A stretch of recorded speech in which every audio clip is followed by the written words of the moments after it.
Erase star TV के मुअज़्ज़ज़ नाज़रीन में शकील अहमद आप तमाम देखने और सुनने वालों को मेरा सलाम।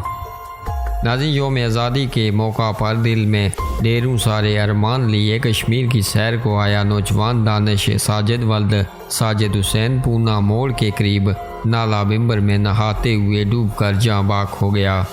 नाज़रीन, नौजवान का तल्लुक़ तहसील शकरगढ़ ज़िला नारोवाल से है। नौजवान का वालिद मजदूर दिहाड़ीदार बताया जा रहा है।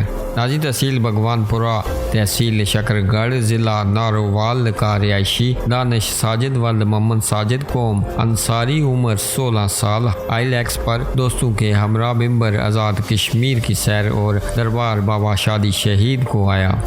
वापसी पर पूना मोड़ के करीब नाला बिम्बर में नहाते हुए डूबकर जाँ बाक हो गया। नाज़रीन, हादसे की इत्तला मिलते ही अवाम इलाका समेत रेस्क्यू 1122 और पुलिस नफरी मौका पर पहुंच गए। कई घंटे तक दो के बाद मकामी शख्स जफर इकबाल और रेस्क्यू एहलकार साजिद इकबाल और मोहसन अख्तर की कोशिशों से नौजवान को बाहर निकाला गया, जो निकालने से कबल ही खालिक हकीकी से जा मिला था।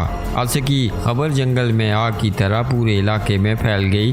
अवाम इलाका और शहरियों की कसीर तादाद अस्पताल पहुंच गए, जिसे पुलिस इन्वेस्टिगेशन के बाद यूनाइटेड वेलफेयर एम्बुलेंसेस के जरिए डेड बॉडी को हवाई गांव कोट नन्नी भगवानपुरा तहसील शकरगढ़ ज़िला नारोवाल भेज दिया गया है। नाज़रीन, आप अपनी राय का इजहार इस अफसोसनाक खबर के हवाले से नीचे कमेंट बॉक्स में ज़रूर कीजिएगा और मज़ीद ऐसी खबरों और अपडेट्स के लिए हमारे चैनल को सब्सक्राइब कीजिएगा।